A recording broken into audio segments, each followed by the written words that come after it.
আল্লাহ তাআলা কিয়ামতের কঠিন ময়দানে যেদিন স্বামী স্ত্রীকে চিনবে না, স্ত্রী স্বামীকে দেখে পালিয়ে যাবে, বন্ধু বন্ধুরে চিনবে না, পীর সাহেব মুরিদরে চিনবে না, মুরিদ পীর সাহেবরে চিনবে না, দলের কর্মী তার নেতারে চিনবে না, নেতা তার কর্মীরে চিনবে না, বন্ধু বন্ধুরে দেখে পালাবে। এই কঠিন মুহূর্তে সূর্যটা মাথার কাছে চলে আসবে, জমিনটা তামার জমিন হবে, আজকের জমিনের মতো নয়।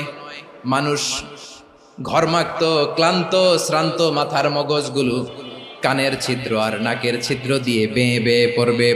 বিশ্বনবী ফরমান, কিয়ামতের ওই কঠিন ময়দানে 7 শ্রেণীর ব্যক্তিকে রব্বুল আলামিন তার আরশের নিচে ছায়া দিবেন। তার মধ্যে প্রথম শ্রেণীর ব্যক্তি হলো ইমামুন আদিল, যে ইনসাফের সাথে বিচার করে, যে জাস্টিস সমাজে সার্ভ করে, যে সুশাসন নিশ্চিত করে, ওই ইমামুন আদিল। আদিল শব্দটা বুঝছেন না? ইন্নাল্লাহা ইয়া'মুরু বিল আদল, পাইছেন? আদিল। 7 শ্রেণীর ব্যক্তিকে আল্লাহ তাআলা সুশীতল আরশের নিচে ছায়া দিবেন, যেদিন তার দেয়া ছায়া ছাড়া কোনো ছায়া থাকবে না। এর প্রথম হচ্ছে ইমামুন আদিল, ন্যায়পরায়ণ শাসক। চিল্লায় বলেন সুবহানাল্লাহ। আবার বিশ্বনবী বললেন, ইন্নাল মুকসিতিনা ইনদাল্লাহি আলা মানাবিরা মিন নূর আন ইয়ামিনির রহমান। কিয়ামতের দিন যারা ন্যায়পরায়ণ হিসেবে আল্লাহর সামনে দাঁড়াবে, কিয়ামতের দিন রব্বুল আলামিন তার আরশের ডান দিকে ওই ন্যায়পরায়ণ লোকদের জন্য আরশের ডান দিকে একটা নূরের মিম্বারে তাদেরকে বসার সুযোগ করে দিবে। আল্লাহর আরশের ডান দিকে ন্যায়পরায়ণ লোকদের জন্য আল্লাহ তাআলা নূরের মিম্বার বানাবে। 4টে কেন কথা মনে করেছেন? আল আদাল, জাস্টিস। ইন্নাল্লাহা ইয়া'মুরু বিল আদল। আল্লাহ তাআলা এই আদালতের নির্দেশনা দেন, সুবিচার, সুশাসন। প্রিয় ভাইয়েরা, এটা আমরা বাংলাদেশে চাই কি চাই না? এই যে অরাজকতা, এই যে অন্যায়, এই যে জুলুম, এই যে ইনকনসিস্টেন্সি সমাজের অসঙ্গতির প্রধান কারণ জাস্টিস নাই, সুবিচার নাই, সুশাসন নাই। শেষবারের মতো আওয়াজ করে বলেন তো, আমরা বাংলাদেশে আদল চাই কি চাই না? তাহলে প্রথম নির্দেশনা শেষ। আল্লাহ তাআলা তোমাদেরকে আদলের আদেশ দেন। এরপরে আল্লাহ বললেন, আমি তোমাদেরকে ইহসানের আদেশ দেই। ইন্নাল্লাহা ইয়া'মুরু বিল আদলি ওয়াল ইহসান। আমি তোমাদেরকে যেমনি আদলের নির্দেশনা দেই, তেমনি ভাবে তোমাদেরকে ইহসানের নির্দেশনা দেই।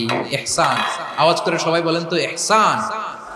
ইহসান মানে কারো প্রতি সফট হার্টেড হওয়া, মহানুভব হওয়া, অনুগ্রহ পরায়ণ হওয়া, অনুগ্রহশীল হওয়া, একে অপরের প্রতি দয়াদ্র হওয়া। একে অপরের প্রতি দয়াদ্র, অনুগ্রহশীল হওয়া ছাড়া মানবিক সমাজ কশিনকালেও গঠন করা সম্ভব না। প্রিয় ভাইয়েরা, সুন্দর আচরণ দিয়ে, ইহসান দিয়ে যা জয় করা যায়, নরম আচরণ দিয়ে যেটা অর্জন করা যায়, কঠোরতা দিয়ে সেটা পারা যায় না। বিষ্ণু ঈসা ইসলাম ইহসান দিয়ে, কোমল আচরণ দিয়ে, তার অনুগ্রহ দিয়ে তিনি অনেক কাফিরের হৃদয়কে জয় করে ফেলেছেন। সাইয়েদনা সুমামা ইবনে উসাল রাদিয়াল্লাহু তাআলা আনহুর কথা মনে পড়ে যায়। তিনি ছিলেন ইয়ামামার বাদশা। মদিনাতে বিশ্বনবীকে হত্যা করার নিয়তে এসেছিলেন। গোপনে গোপনে বিশ্বনবীকে হত্যা করে আবার ইয়ামামাতে তিনি ফিরে যাবেন। কিন্তু কি অবাক করা কাণ্ড, হত্যা করতে পারে নাই, সাহাবাদের হাতে তিনি ধরা পড়ে গেলেন।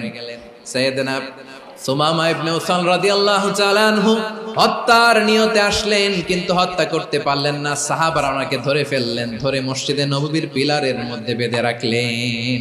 সুমামা ইবনে উসাল, সিরাত থেকে শুনে, সিরাত থেকে শোনাচ্ছি, রাদিয়াল্লাহু তাআলা আনহু ইয়ামামার অধিপতি ছিলেন। বিশ্বনবীকে হত্যার জন্য আসছেন, ধরা পড়ে গেছেন, এখন মসজিদে নববীতে বেঁধে রাখছেন। তার মানে বন্দী। এখন স্ট্যাটাস কি? বন্দী, ক্যাপ্টিভ। তো বিষ্ণু ঈসা ইসলাম সাহাবাদেরকে বললেন, তার খোঁজ খবর নিও, সুমামা ইবনে উসালের খোঁজ খবর নিও। সাহাবারা বলেন, ইয়া রাসূলুল্লাহ, আপনাকে হত্যা করতে এসেছে, তার তো কঠিন ক্যাপিটাল পানিশমেন্ট হওয়া দরকার, কঠিন শাস্তি হওয়া দরকার।